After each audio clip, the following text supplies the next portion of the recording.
Africa, the entire continent. I blame the mindset of people setting their minds on elections. Across the continent of Africa, you hear people talk about elections. But when you ask them what is election, what are elections, they tell you we are going for elections, but they don't know what an election is. It gives me a question and it gives me the impetus to ask, does Africa need elections?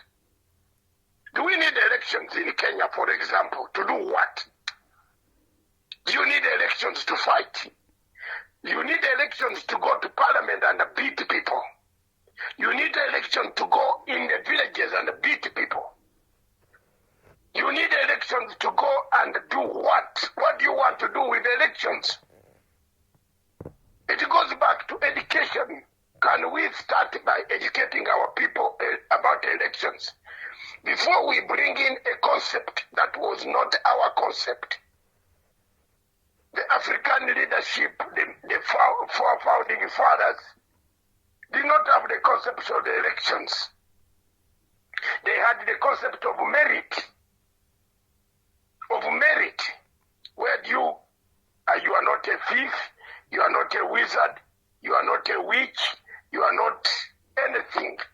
You don't rape people, you are not a rapist, you are not a woman beater, you are not violent. They give you the leadership to lead the clan for some time. That's how leadership in Africa was created. But when we brought in a concept which is a foreign concept, elections are a foreign concept. So time has come for me as a researcher and a scholar in African affairs to find out, to sit down again, does Africa need elections? Does Kenya, for example, do you need elections in Kenya? Do you need elections? So do you need, no, honest, let me finish the point and then you can ask here. Do you as Kenyans, what value you get out of elections? Of being beaten, of running, of property being destroyed, of hatred? Okay? What do you gain out of elections? Of spending more money to be beaten? I'm sorry, today I'm going to talk frankly. You spend money to be beaten. You spend money to go to the queue. You spend your time to line up. Do you really understand what elections are? The people that we elect understand what elections are. Our leaders, are they understanding elections?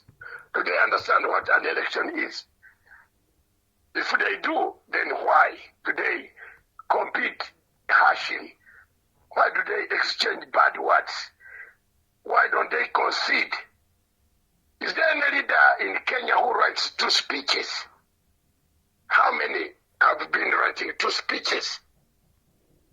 In Britain, where I have been for 37 years, leaders write 2 speeches.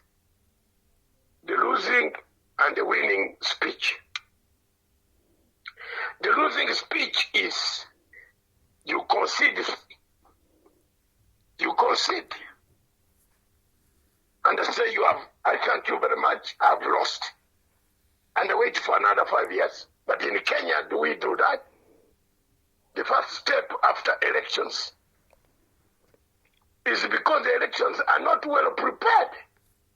A bad election is equivalent to chaos. That's the point I wanted to make.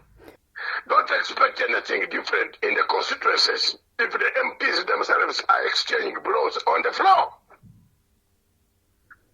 What do you expect? People are going to fight and cut each other in the villages.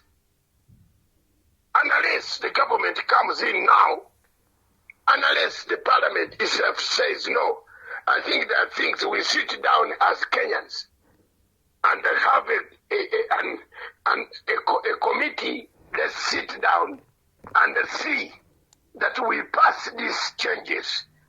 We missed a chance of BBI. You have already poisoned the situation.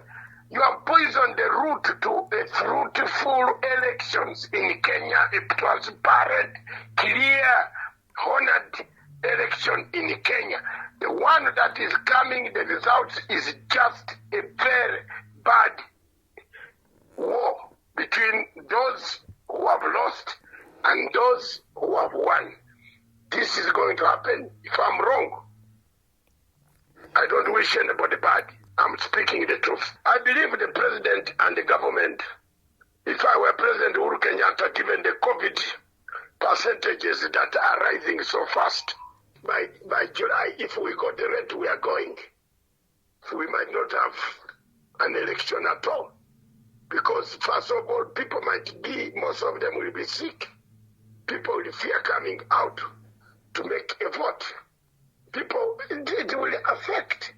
So, if I were the leader in this country, the first thing that I would do today is to canvass the parliament to tell them the truth. That this election, we have missed targets, we have missed how we can do it. We better have a better electoral commission. The electoral commission is hop, step, jump, retreat, Chebukati. I've told you time and time again about Chebukati. If I were Kenyan, I would not allow Chebukati to touch my vote. Because Chebukati touching the vote is more or less like confusing the same way he confused in 2017, where he didn't know where a spoiled ballot paper was. So here we are. We are not very far from the chaos. We are preparing a journey for disputes. We are preparing a journey for heated arguments. You saw it on the floor yesterday. I'm really very ashamed. I was asked by over 200 million people were watching me last night on a Nigerian television station.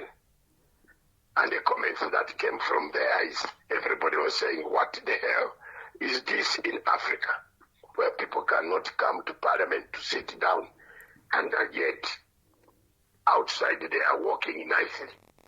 What about if there is a real election taking place? What will happen? It could be very devastating.